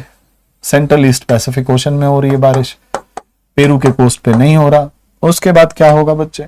ये बनाएगा एक वॉकर सेल ऐसे ऑस्ट्रेलिया में जाकर के, वही सब कुछ जो एल नीनो ने किया था, और दूसरी ब्रांच सिंक हो रही होगी अटलांटिक ओशन में, और यहां पे सिंक होकर के ये हरिकेन को क्या करते हैं बच्चे? बढ़ा देते हैं. हरिकेन्स. नॉर्मल वॉकर सेल जब पेरू के पास होती है तो हरिकेन्स पे उसका कोई प्रभाव नहीं होता, लेकिन एल नीनो मोडुकी क्या करते हैं बच्चे? हरिकेन लो प्रेशर बना हुआ है, जैसे ही यहां सिंकिंग ऑफ एयर होगा, यहां से हवाएं तेजी से उस लो प्रेशर की ओर जाएंगी और hurricane will be more stronger and in more number. So El Nino Moduki is associated with more hurricanes in the Atlantic Ocean. Okay, and this El Nino Moduki is a term, Japanese term that means same but different. तो same क्या है? यहाँ पे impact देखो same है, यहाँ rainfall हो रहा है, वार्मिंग ऑफ वाटर हो रहा है. ठीक है, डिफरेंट क्या है? पेरू कोस्ट पे ना होकर के सेंट्रल ईस्ट पैसिफिक ओशन में हो रहा है. आओ जरा पढ़ते हैं अब क्या कह रहा है. फॉलोइंग स्टेटमेंट, चलिए भाई पढ़ते हैं following statement. Normal El Nino forms in the Central Pacific Ocean, whereas El Nino Moduki forms in the Eastern Pacific Ocean. ये तो गलत हो गया जी. नॉर्मल एल नीनो कहां बन रहा है? ईस्टर्न पैसिफिक ओशन में बन रहा है, बिल्कुल पेरू कोस्ट पे. Peruvian coast. This is the place where you will find normal El Nino. And what about El Nino Moduki? It is formed in Eastern Pacific Ocean, Central Eastern Pacific Ocean. तो ये वाला statement गलत है जी. ठीक है, first statement is wrong. Normal El Nino result in diminished hurricane in the Atlantic Ocean, but El Nino Moduki results in greater number of hurricane with greater frequency. It is perfectly correct. ना तो 2 is right. So answer will be, कौन सा question है? 39, 40. कौन सा question है भाई?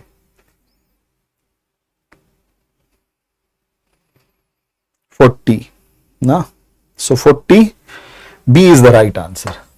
So do take care. Peruvian coast normal El Nino, Humboldt current या पेरुवियन करंट डिसअपियर हो जाती है, काउंटर पेरुवियन करंट स्टैब्लिश हो जाती है. इक्वेडोर वाले सितंबर में जान जाते हैं कि एल नीनो आएगा.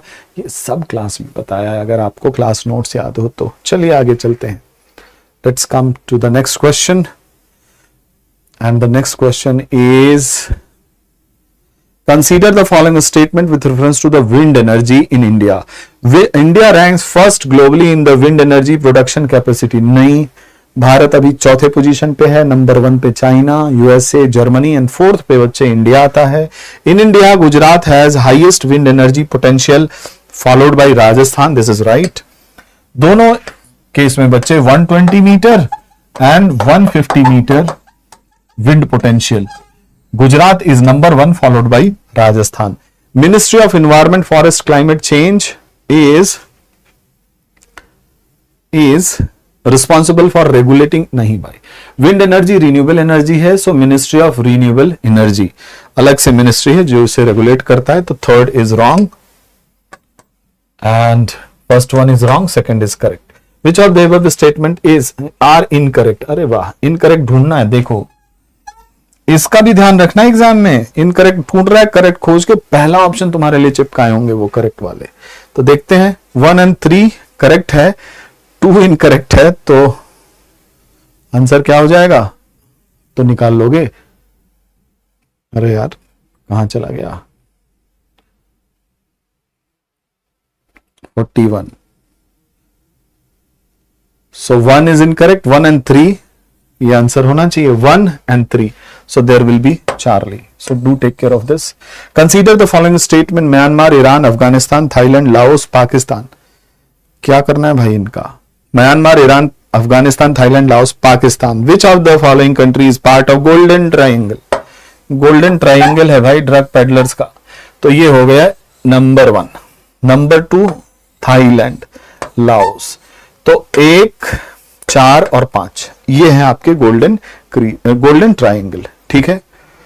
और बाकी अफगानिस्तान, पाकिस्तान, ईरान, इनको गोल्डन क्रीसेंट कहते हैं. सारे उधर मिलेंगे आपको. With reference to the lab grown diamond, consider the following. Lab grown diamond are chemically and physically identical to the natural diamond. सही है जी. और क्या है? दूसरा है lab grown diamond are only used in industrial applications and are not suitable for use in jewelry. गलत है जी. Jewellery में भी यूज होता है, क्यों नहीं यूज करें? ठीक है. पहला सही, दूसरा गलत. The environmental impact associated with producing a lab grown diamond is significantly lower than that of naturally occurring diamond. Question number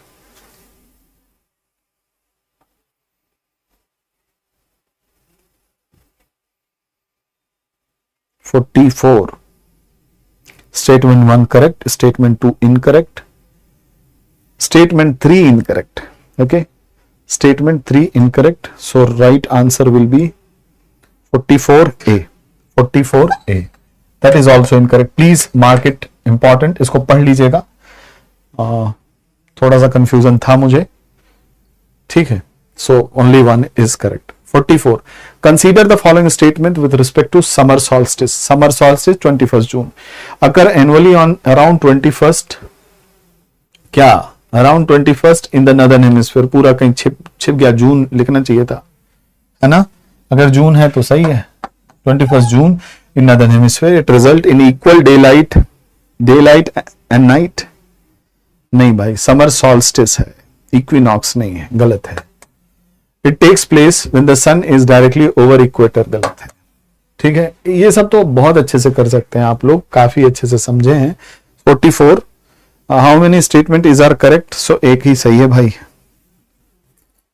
Okay. 45.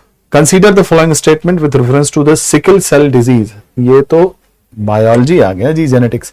Sickle cell anaemia, जो आरबीसी होता है वो कंटोटेड हो जाता है, सिकल शेप हो जाता है. उसका कारण है बच्चे जेनेटिक डिसऑर्डर, जिससे हीमोग्लोबिन का स्ट्रक्चर डिफॉर्म होता है. And haemoglobin is not able to carry the oxygen, and not carrying the oxygen is going to result what? non availability of oxygen in the body, and that is what deficiency disease. It is not deficiency disorder, it is genetic disorder. Genetic disorder. People with sickle cell anemia or disease have abnormal hemoglobin known as hemoglobin. Yes, okay, fine. Sickle cell RBC he abnormal होती है बच्चे. Red blood corpuscles is abnormal. Under National Sickle Cell Anemia Elimination Mission, it aimed to eliminate, yes, by 2047. This is right. So third is right, second is right, first one is incorrect. तो क्या answer होगा? 2 और 3 सही है. सही ढूंढना है 2 and 3. So beta will be the right answer. Next question, that is 46. Consider the following statement with respect to the NAVIC. NAVIC is what? Navigation with Indian constellation. Indian regional navigation satellite system. ठीक है. क्या करना है भाई? आइए देखते हैं. It is an autonomous regional satellite navigation system that provide accurate real-time positioning. Answer is yes. Bharat का regional IRNSS, Indian Regional Navigation Satellite System. There are 7 working constellation, and out of these 7, 3 are in geostationary orbit and 4 are in geosynchronous orbit, providing India a world-class global positioning system, a real-time positioning up to 1500 kilometer 1500 kilometre from the land mass, main land mass से 1500 kilometre के क्षेत्र में regional positioning देता है। ये हमारा normal service area है, but हां, हाथी के दांत कुछ और, दिखाने के कुछ और, खाने के कुछ और, है ना। तो हमारा जो एक्सटेंडेड सर्विस एरिया है वो इससे कहीं ज्यादा है। वो लगभग पूरा का पूरा इंडियन ओशन रीजन, अगर छोड़ दिया जाए वेस्टर्न यूरोप को, उसे छोड़ दें, पूरा चाइना, रशिया और ऑस्ट्रेलिया और half of the Pacific is going to be covered.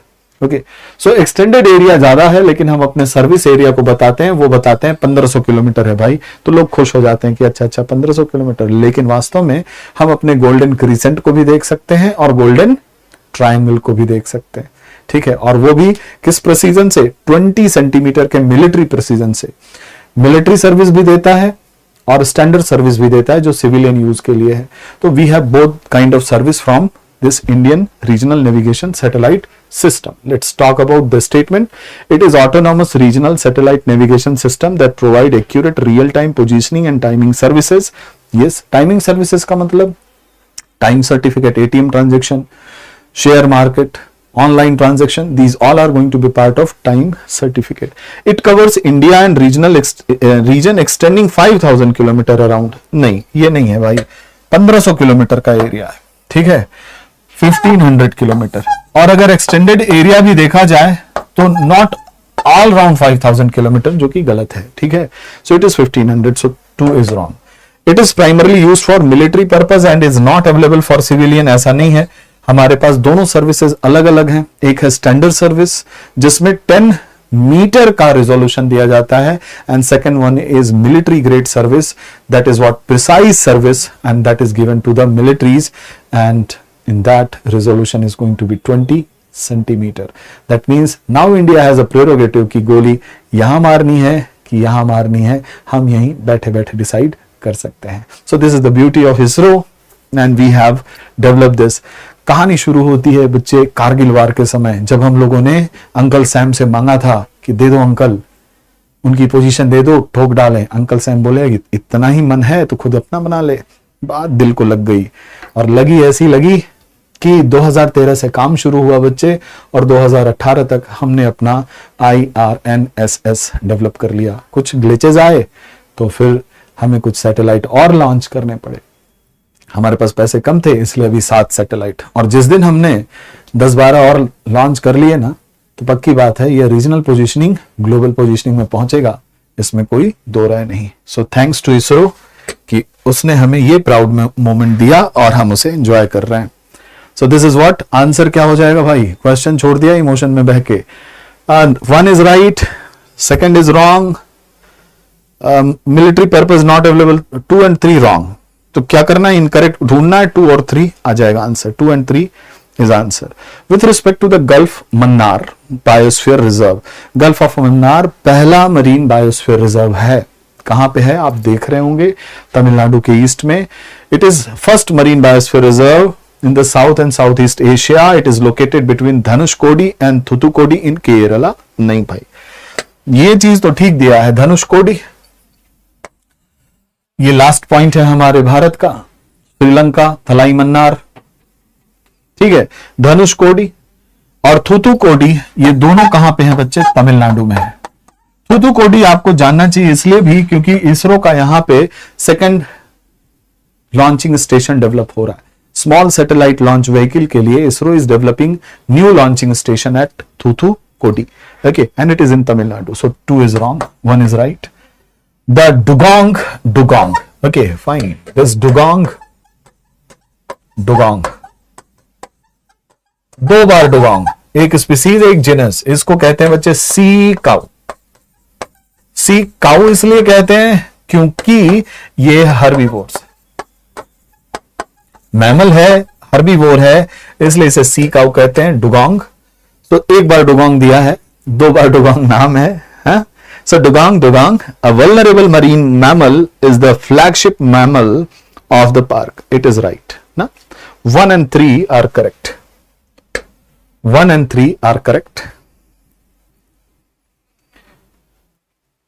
Statement correct.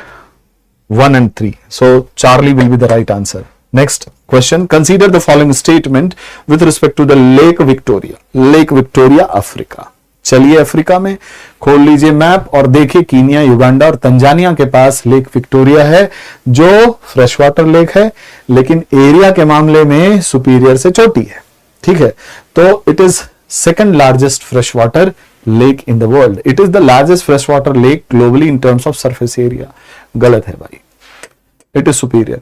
The lakes area is distributed among, हाँ ये कंट्री सही है, this is right.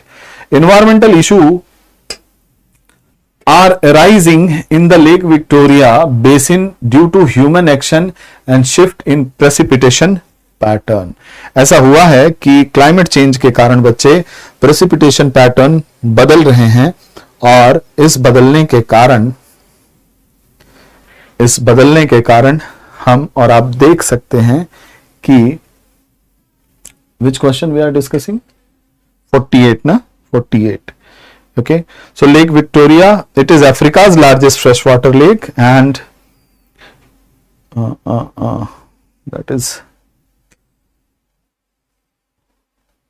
consider the following statement with respect to Lake Victoria। ये पहला तो गलत हो गया यार, फर्स्ट वन इज गलत। ठीक है, second it is right। Environmental issue are arising in the Lake Victoria basin due to the human action and shift of precipitation activity। Okay, this is right na, so 2 and 3 both are going to be correct। how many of the above statement is are correct? okay fine, तो कितने correct हैं बच्चे? 2 are correct, fine, this is the right। अब मुझे लग रहा था only 2 is correct ना, तो ये वाला भी सही है, ये वाला तो है, ये वाला सही है, ऊपर वाला सेकंड लार्जेस्ट है, याद रखिएगा। 48। Then next question is 49 with reference to the leptospirosis consider the following statement। leptospirosis बच्चे rodents के यूरिन में लेप्टोस्पाइरा नाम का एक जीव है जो बैक्टीरिया है रहता है और इसी लेप्टोस्पाइरा के इन्फेक्शन से लेप्टोस्पाइरोसिस डिजीज होती है। तो it is a potentially fatal bacterial zoonotic disease. Zoonotic का मतलब which is something from animal in origin ना, एनिमल इन ओरिजिन, जहां एनिमल से होने वाली डिजीज। तो मैंने आपको बताया रोडेंट और इनके यूरिन में, इन्फेक्टेड रोडेंट के यूरिन में ये बैक्टीरिया होते हैं। अब ये यूरिन कहीं भी पास कर दिए, वहां से लेप्टोस्पाइरा कंटेजियस होता है और ट्रांसमिट हो सकता है ह्यूमन से, एनिमल से ह्यूमन में। सही बात है, it is fatal zoonotic disease, ये भी सही हुआ। Leptospirosis is a rare disease with limited geographical distribution. Limited geographical distribution की अगर बात कही जाए तो रोडेंट्स हैं भाई, रोडेंट्स तो पहुंच सकते हैं इधर उधर।